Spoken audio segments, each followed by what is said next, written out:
How to fix Path of Exile to crashing on your PC. Hi everyone, welcome to the channel.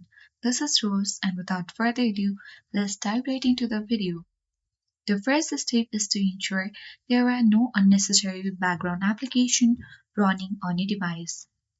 For that, you simply need to press Ctrl plus Shift plus Escape on your keyboard to open Task Manager.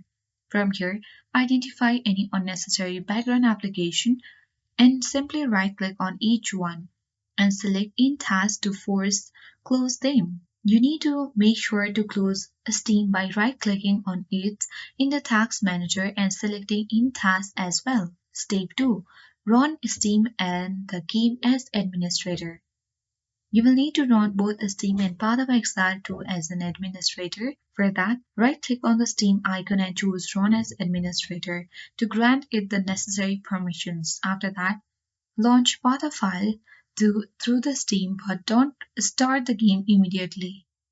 After that, you need to verify the integrity of game files. To ensure there are no corrupted game files causing the issue, verify the game files. For that, you need to right-click on Path of Exile 2 in Steam. Select Properties, navigate to Install File and click Verify Integrity of Game File.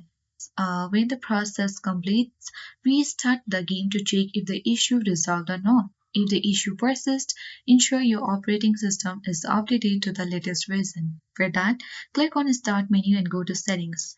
Select Update and Security. Click on Windows Update and check for updates.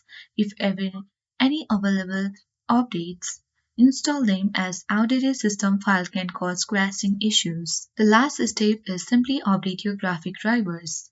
Right-click on the Start menu and select Device Manager. Locate Display Adapters and expand it. Right-click on Graphics card and choose Update Driver.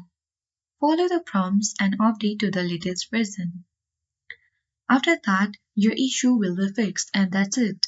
I hope this guide was helpful. If it was, then do like, share, comment and don't forget to subscribe. Thank you for watching and see you in the next video.